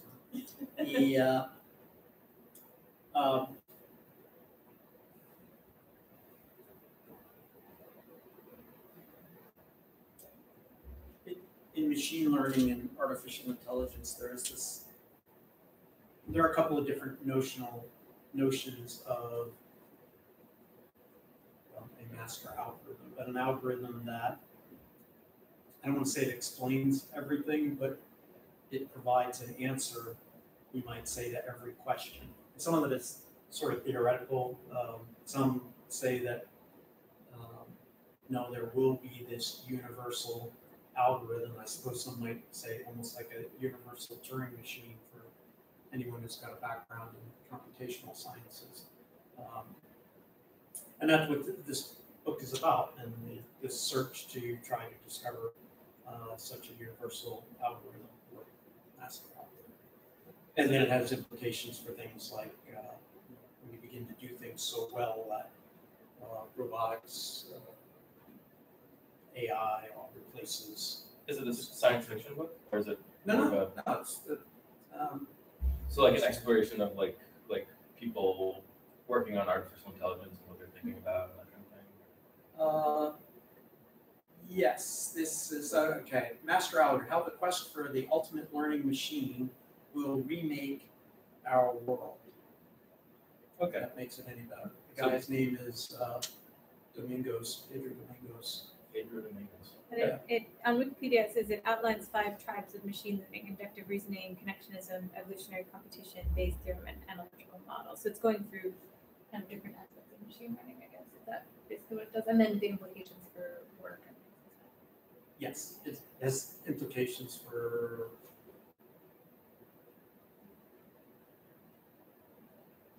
being able to resolve machine resolvable questions for Right. difficult to explain because it's. I mean, we think in terms of algorithms that can make predictions and medical diagnostics and all sorts of deep learning and all the other different areas of AI. And there is some thought that all these different algorithms that are used today can be generalized in some sort of universal. Yeah, I liken it to like Turing machine, universal Turing machines, to Einstein's what they call it, universal gravitational theory. Notional universe. Interesting. Cool. That's very cool. So I want to quickly get back to Madeline's question about basic income and whether it's ethical or whether it's kind of a morally good thing to do, independent of how you pay for it. And just to kind of that question, I would say that I feel like we have a moral obligation to provide everything we can for people.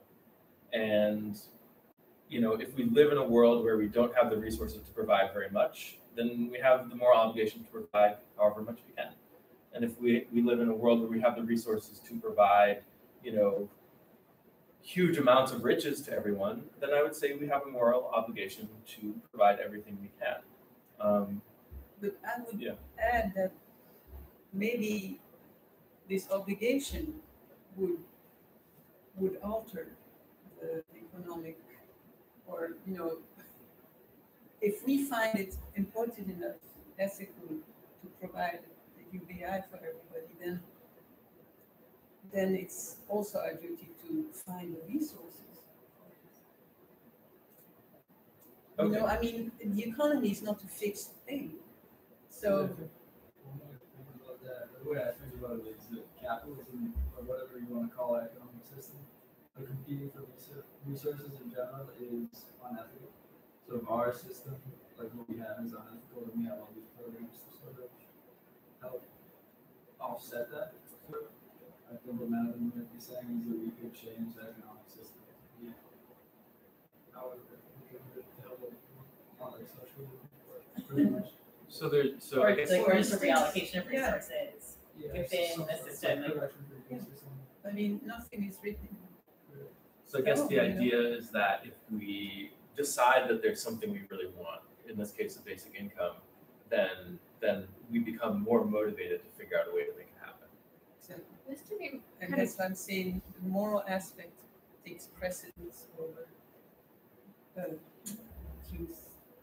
Yeah, and I can kind of understand why you're saying that now. Because in the past it has, people they didn't believe that social security was possible.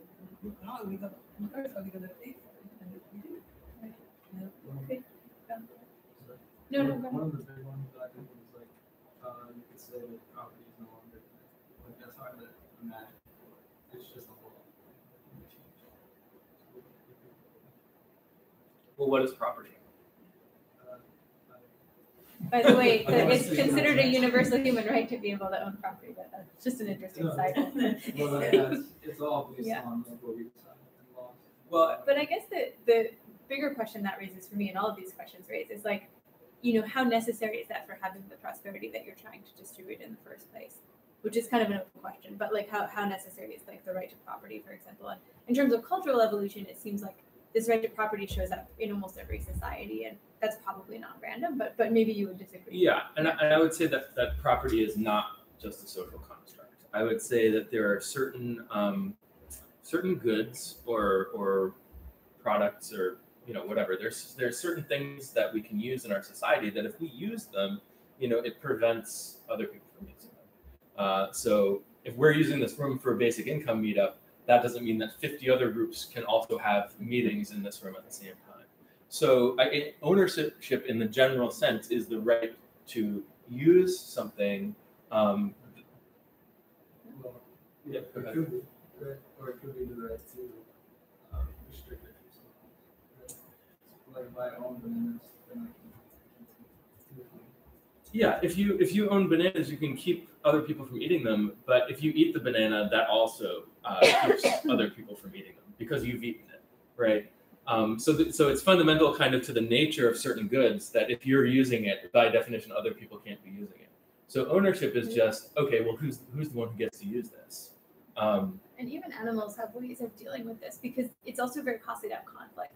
And so if you have something like a banana, like do you want to be getting life-threatening fights all the time over bananas? Not necessarily. So in animals, for example, you'll see the relatively arbitrary thing of who gets there first, deciding often ownership of like food or territory. And even if a larger animal gets there second, often they'll still cede to this sort of rule that's in this case instinctual. But humans also have this kind of thing of like who gets there first. So it does seem like a way to avoid conflict. What do you think? Animals are often better at sharing, or like knowing vultures. which is They are their. not greedy. They also. No, see, I mean, it depends on the animals. Animals are really good at killing each other. Right. No, they only take how much they need. Well, animals often don't have They a way don't to waste. store resources and humans often, like until humans developed agriculture and storage methods, we also had very different norms around sharing because it just kind of comes out of the practicality of whether you can store something in a mass of resources, right? And with animals, like often they can't store the food, it will go bad. But a squirrel will, store acorns for the winter, even Right. though that squirrel doesn't need the acorns right now. That's kind of true. thing, yeah. Go ahead, Richard. Well, during the sharing comment, well, vultures they all gang up on the corpse and they all try to eat it so it doesn't go bad. And but with humans, what you were talking about, with the hunter gatherers, the Bushmen in South Africa, in that region, they don't store their food. They have a belief that we can just go get whatever we want whenever we want it. We don't have to go have to put it in these clay pots or whatever. Interesting. I have one more thing. Yeah, go ahead. You said that if it's ethical, then we should think about how we're going to do it, right, economically. I want to defend my point of view where economy comes first, and then economy, pulls everything behind, forward. The fact that we're sitting here and talking about this income is that our economy allows us to do that. In different countries in Africa, they're not going to talk about that. Our economy allows us, and one of the first signs is that I agree that capitalism is unethical and it's not going to be socialism. It's going to do something else. And one of the first steps that are we seeing right now that are not capitalism is that you can have a YouTube account and you can have income from posts in one video, and information is the product, and anyone can have it nowadays. Anyone has a phone. You don't have to have the capitalist, the owner of the factory, or how it used to be. So it's kind of both things, but I agree that it's not going to be capitalism. That's my point, basically. You know what I mean? Yeah. I think that makes sense. I don't know, I think it's really hard to define what capitalism is, so I'm not going to comment on it. Go ahead, Richard. The reason why we're able to talk about rights in other parts of the world we're not able to is because after the Treaty of Westphalia was signed and the whole colonialism started vacuuming up the wealth of the world, the other areas of the world had all their wealth taken up, and they were forced to scrounge about from day to day to get their resources. While Spain or France or whatever, they were able to have the resources to lounge about or to think of great things. Or in England, they were able to fund parsons, Right. which were this educated class, and Mary Shelley, the author of Frankenstein's Right. father, was a parson, and so she was able to get this higher education, and she was able to do this. Or the person he was a parson, I believe. I think it was he created the theory for airplane wings, and that's what inspired the Wright brothers. Cool. Yeah, and I think that really speaks to Stas's point that in some ways the economy kind of leads the way. That we suddenly have the resources or the time and space to think about things and talk about new things and have new innovations, and that kind of allows for progress to happen. I think Madeline is also right that before we had Social Security, nobody knew that it would work. Nobody knew that we could afford that. But I think fundamentally, it's true that we could afford it. We just didn't know that we could. So I think in that sense, if Social Security hadn't been possible, it wouldn't have worked. But it happened that it was, and that was an economic truth. Can you say more about, because you started with this idea of like what we can afford. Yeah. Can you say more about what that means and like how we know? So we don't know what we can afford. I think we don't, and I think that's part of where Madeline's insight comes from, is that we didn't know that we could afford basic income, or we didn't know that we could afford Social Security. And right now, maybe people in this room think that yes, we definitely can afford basic income, but the society as a whole doesn't know that, right? What do you mean by afford? Because I feel like that might be still kind of vague for people. Like, are you including redistribution from certain people to other people with resources in what we can afford? Are you not including that? Are you, so what do you mean by can afford? I'm just thinking of the capacity of the economy as a whole to respond to additional spending. So people are spending more money, and then is the economy able to produce stuff for those people to buy? And we don't know. We don't know how much the economy can produce. There's no way to predict that exactly ahead of time. We have no perfect models of the economy, but we do have some idea that there are resources that we're not making the best use of. And we can know that to know that we could have some level of basic income, and we just don't know what that is. It's probably not zero. It's probably not $1 a year.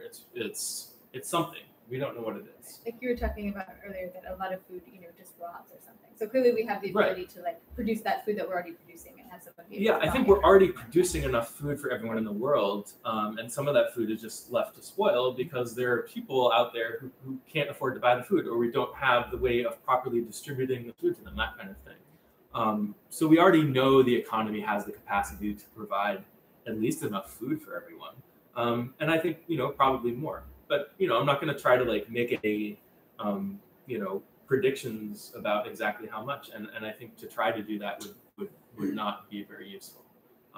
But certainly what we can try is starting with something small and scaling up gradually. Does that answer your question? It does. I think there's still some different. There could be some differences in opinion still, in the sense that let's say you can't really produce any more. You're at that point. Can you afford what you can afford include taking resource use from some people and moving it to others? Right. And that seems unanswered by so we could imagine, just for well, that's part of, which is probably maybe part of what people are bringing up when they say do we prioritize it? So we can imagine living in a world where we're really using everything to its fullest potential. Everything, all the resources out there are getting used up, but maybe some of the people using those resources are really, really rich and they don't need them as much. And the fact that they're using them up, the fact that the rich people are using them up over here means there's less for people down here who could really need the food or really need the shelter or that kind of thing.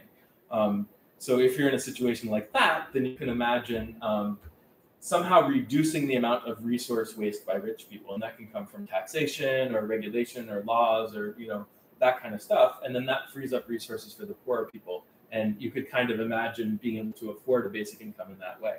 But then you have to weigh, taking stuff away from some people to give it to others. And I think, if it's really extreme and the rich people don't benefit as much, it can be pretty obvious that where you want to take it from and where you want to put it. Go ahead, Richard. There's also the view that there's a potential that we don't have a limited amount of resources. You can have asteroid mining, and right now in the entire world, there's $500 billion worth of mining going on. But one asteroid can have $1 trillion of various nickel and titanium and things. Yeah. And I don't know about asteroid mining, but I think the world we do live in is one where we have extra resources, and we don't have to worry about except maybe in very specific cases. We don't have to worry about rich people being too wasteful of them. I think there's room for more spending by pretty much everyone. But even if that was the case, Yeah. That you would take from the rich to give to the poor. Yeah. That some people say, well, that's not fair, But Some people might say that.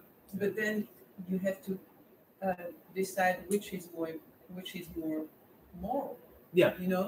Is it more moral to eliminate poverty than to take money from somebody who has too much of it? And let's be clear that it's not about the money. It's not about taking money from the rich and giving it to the poor. It's about lessening the extent to which the rich people have access to resources, wasting like actual physical resources, and allowing those resources to go to the poor. So sometimes it might not even involve any transfer of money. It could involve regulations saying, hey, you're only allowed to use so much wood in a given period of time or something like that. Right, because we were talking about the example of like naming a star after yourself, right? So like if you spend money on naming a star after yourself, you're not really taking resources from anyone else. But if you spend money on like building 10 houses out of wood or something, maybe you are. And so it depends on what the money is being spent on. And there's a reason why rich people aren't allowed to go into New York City and say, hey, I'm buying Central Park. Sorry, everybody. No, that's a resource for everyone to benefit from, and that would be bad for people. So that's an example where you're not taking money away from the rich people to provide this from the poor. You're just saying, this is a public park. You can't buy this and own it privately. There is a competition between what is more ethically important, so there's a competition between moral. Yeah, I think you're right. And I think once you get into a situation where you have to start talking about taking access to resources away from some people to give it to other people, then you got to get into some kind of these debates and these disagreements. Some people are going to say that's not fair, and some people are going to say the other thing's not fair. I think one thing that's great about the world we live in is that we're not there.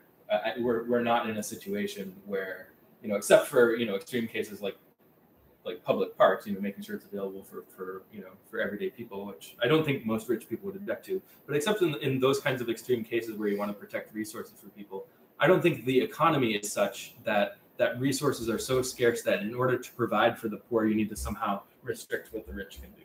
I don't think we're in that world. Go ahead, Mike.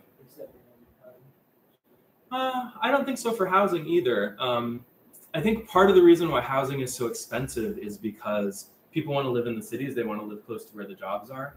And one of the cool things about basic income in particular is that it makes a lot more land livable because you no longer necessarily need to be as close to the jobs. And there are some cheaper options out there. And it would help bring down the price of a lot of places closer to the cities because people wouldn't be desperate to live there anymore. We also talked before about if the basic income was the same amount for everyone, you'd sort of see an evening of prices. So some cheap places would become more expensive as people move there. Wealthy places would become less expensive as people move out. There's another thing. We can have unlimited energy source by using sunlight, but nobody think about that we are producing lots of waste that cannot recycle a lot of times. So by having basic income, people will spend more, in my opinion. It won't be a problem for economy, I think, because we don't have any problem producing something, but we have climate change. Yes. So even maybe they consider throwing our waste to the space because I've heard of that. Even for example for plastics there are limited limitations to recycle them. So what will we do by collecting a huge amount of waste? So I think that's a really important point. And I think, we have a lot of different resources available to us, and some of them are substitutable. Some of them are more scarce, and maybe they're natural resources that if we waste too much of them, we're going to deplete them, or sometimes maybe we're making plastics and causing a lot of pollution. So I think you can have the economy grow without necessarily increasing the amount of that stuff. But we need to be careful. We need to say, like, okay, maybe we're going to tax plastics more. Maybe we're going to tax the use of natural resources that we really want to conserve, like maybe our forests and stuff like that. Okay, then we need to use wood instead of plastic, for example. Right. Wood. Yeah. But even for trees, there is a limitation for the earth. Yeah. Earth to become not fertile. The earth. The earth of Earth, I mean the Soil. material Soil? around. Yeah, the soil. Material, Yeah. soil. Yeah. Becoming very unfertile. Infertile. Infertile, yeah. Yeah. Yeah. No, I think that's right. So all of these concerns are important. And certainly if we push the basic income to a level where we can't find ways to produce the stuff we need to produce without, causing, in negative impact on the environment that we wouldn't want to cause, then that's the sustainable level of basic income. You can't really go higher than that. Yeah. Another. Lately, municipalities have found that since China stopped accepting like recyclable items, that it's been more economical to just throw them into dumps or whatever. Yeah. But in other countries, like in Sweden and things, they actually burn their waste to create fuel, to create electricity. Yeah, and I've heard that maybe Sweden or Norway is trying to import trash or something from other countries because they're running out of trash. Yeah, because Which country? I think it's Norway. Yeah. But yeah, it's interesting. It's interesting, and I hope that globalization and the various economies having their different strengths will help make that more efficient. It's also interesting things you bring up where not having the basic income, you argue, creates more of these problems. So like protecting jobs in certain sectors instead of going to solar energy, or people just doing, if you make up a lot of work for people to give them an income, they have to commute, they have to do work that can use up energy that's wasteful. Oh, for sure. And for waste, people generally think that recycling is a good solution for it, but as a chemical engineer, I can say that for plastics, there's really limitations for it. For example, for 5 times only you can recycle it. Yeah. After 5 times, you have to give it to the soil. Soil can solve it in 400 years. Right. So it's really a problem. Yeah. But recently they're starting to have like enzymes that can break down plastics, or they're genetically engineered bacteria that can break it down. Yeah. And like they found out after the You mean bioplastic? no actual plastic, they found out with oil in the Gulf after the BP, that there was actual bacteria that broke down all the oil. That It's bacteria. Go ahead, Martin. So I'm going to be a devil's advocate. little bit or a optimist contrarian.